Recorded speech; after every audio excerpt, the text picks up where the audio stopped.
So I'm finally done in Europe, and this is obviously no longer London and no longer Edinburgh or anywhere else over there. I'm finally on the plane home. Oh man, and I am super tired after a crazy 2.5 weeks, going on 3 weeks by the time I get home. This time I've actually written everything up, so as I've gone through and gone to all these places, I've just started recording in writing what I've been doing, linking through to a bunch of tweets, trying to show that it's not all just kind of like nice airplane seats and good hotels. In fact, it's been kind of quite the opposite in some places.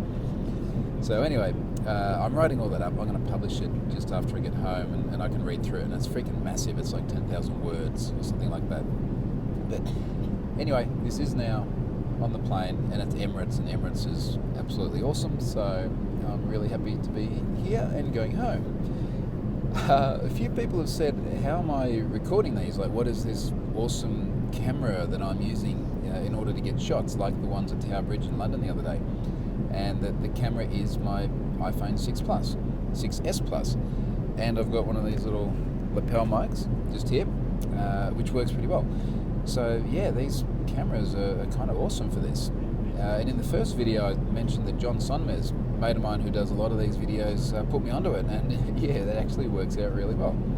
So I think what I need to do now is get a 7 Plus so that it has a 1080p camera on the front instead of this 720p one, and hopefully that'll fix things up a little bit further. Good excuse to get a new phone too. So hopefully I'll see that soon.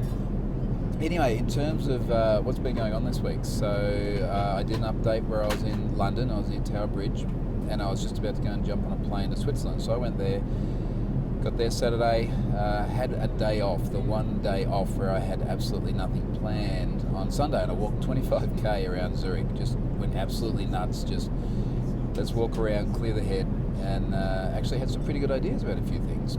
So I'm looking forward to getting onto those. Did another couple of days of workshops. That was the 5th workshop this trip, believe it or not. And then headed out to Lucerne for Swiss Cyberstorm. And Swiss Cyberstorm was pretty cool. It was a pretty neat event. Lucerne was a beautiful looking place. I took some photos in the dark because I was only really there in the dark. I was either outside in the dark or inside in the dark in a conference room. So I did that, and then headed back to London, and today, which is Thursday the something, well actually today is now Friday the 21st, because I'm recording this at like nearly 1am, which is probably why I'm so tired, but it would have been Thursday 20. Went to the Wired event in London, Wired security event, and it was pretty awesome. It was a really well put together event, just very slick, awesome caliber of speakers as well, just fantastic speakers. So people like Mustafa Al-Bassam, which might be an unfamiliar name to a lot of people, but the name many people knew him by was T-Flow, and he was part of LulzSec, who were pretty effective at breaking into a bunch of places back around the 2011 era. And look, I mean, that in itself might have been a little bit, I guess, not a big deal insofar as having someone from there speak, but the thing about Mustafa, and I had a chat to him afterwards as well, is he's such a smart guy, such a nice guy, who obviously took some wrong turns, managed to get himself back on track, and is now studying for a doctorate and doing some really cool stuff. And I just thought it was really interesting to see how someone can sort of like be at that crossroads and look potentially have ended up spending a huge amount of time in jail if he had been tried in the US instead of the UK. But instead has gone and done something very productive, and it was really nice to sort of see him up there making a positive difference. Another guy who I found really interesting, a bloke called Moti Crystal, and he's an Israeli hostage negotiator. So sometimes we think we're doing some interesting things in security, and it's like, wow, all these data breaches and stuff. This is a freaking hostage negotiator. He deals with stuff on a very different level. And what he was actually talking about was negotiating with adversaries who are holding data to ransom. So we've hacked into your system, we have your things, we're going to demand certain amounts of money, otherwise bad things are going to happen to your things. And it was really interesting to hear his techniques, because it was very sort of social engineering. So how can I create a rapport with them? How can I understand their motives? How can I sort of drag the episode on a little bit and negotiate? Which of course is what he does. But many other interesting people, very very high standard, and if you get a chance to go to a Wired event, yeah, highly recommend it. I was blown away by it. Another thing I noticed this week, which was kind of interesting, there was a question on Reddit about what's a really useful website that not many people know about, and Have I Been Pwned seemed to have had the most comments, which was nice. It's always good to see discussion, but I guess the thing that really struck me, and I know this, but every time I read it again, it sort of resonates more, is the number of people who said, I went and checked Have I Been Pwned, and I found I was in Neopets. A lot of people said Neopets. So this was, one of these forums that got popped a while back. And what struck me is how many people just did not know they were in the data breach. And this is so frequently the reality. In fact, this is what I was talking about at the Wired security event today or yesterday, as it may have actually been, is just how prevalent these incidents are, and how frequently there is very poor communication from the organisations involved, and those impacted don't know.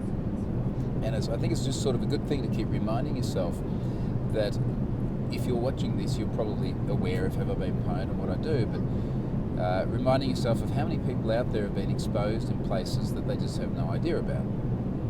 So that was kind of interesting. That was Reddit.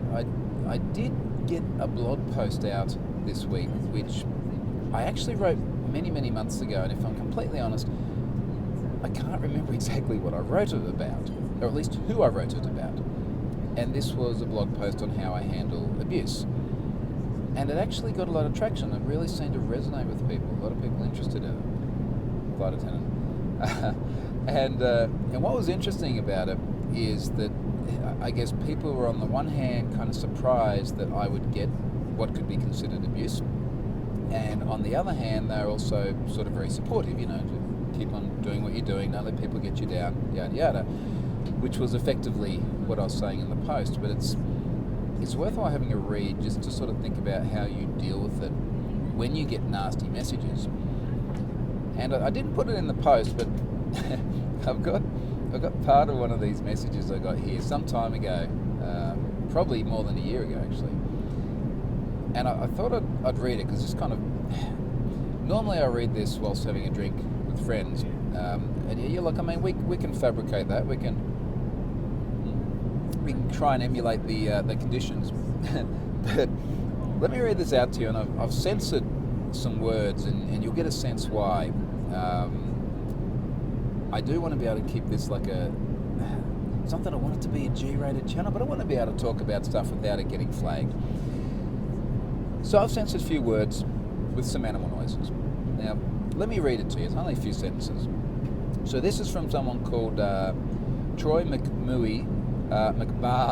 Now, I'm going to use a different animal noise for each different word, and you can try and figure out what it is. I'm going to copy and paste the whole thing and put in the notes of this blog post. Anyway, so this guy, he says, woof off Troy, you're just a quack who thinks he knows about security. Stop ripping off other people's content and woof off. No one wants to see your useless face at conferences. It's a bit hurtful. Stay the woof at home and rot. Grr. That grr wasn't his grr as well. That was another word. And look, this is sort of funny to read it now, relaxing in an environment which is probably very far away from wherever the hell this guy was. But some of this is actually really aggressive and really nasty, and this is sort of just a snapshot of it. And there are people out there who have mounted sort of ongoing campaigns of abuse, and I guess what I mean by that is just continued aggressive behaviour, everything from name calling to threats to some of them to the point where it was almost calling the police sort of stuff for me, which is not real pleasant. And it happens, and I've written about how I deal with it, and fortunately there have been no recent incidents, and like I said, in complete honesty, I can't even remember who it was that actually prompted me to write that post, which is the best way for it to be. It's gone. It's behind me. All right, a couple of other things. So as I mentioned, I'm going to do that blog post next week on the travel. I'm really conscious that when I put stuff on social media, including this video, it is, look, I mean, it's a nice seat and a nice plane. We share lots of stuff that is sort of the positive side of these events, whether it's myself or other speakers as well. You know, here's nice photos, we're in a nice place, here's everyone excited, and it tends to neglect the fact that, like I say, for example, at the moment it's like 1 a.m. I am tired out of my brain. I got up this morning in the 10th bed that I've been in the last 2.5 weeks, in a hotel that I'd arrived in, I think 8 or 9 hours earlier, and it's just been absolutely brutal. So I'll share that during the week. Last thing, sponsoring my blog this week is Securi, and I'm really happy they've come back again and sponsored it, and from what I hear, it's actually working out very well for them. So I'm very grateful for them. I'm very grateful for having no more ads on the site, and I've sold out well and truly into December now as well, which is really good, and we'll see if anyone wants to be there over the holiday period, and then we'll see how it pans out in 2017, but hopefully it keeps going the same way. So this is the last blog video weekly update of while I'm away. So I will be home in my own bed very soon, which is going to be so nice. And then I'll have to figure out whether I just do something from my desk next week, or whether I go and do something on jet ski, beach, swimming pool, some other horrible place like that. And I'm really looking forward to that.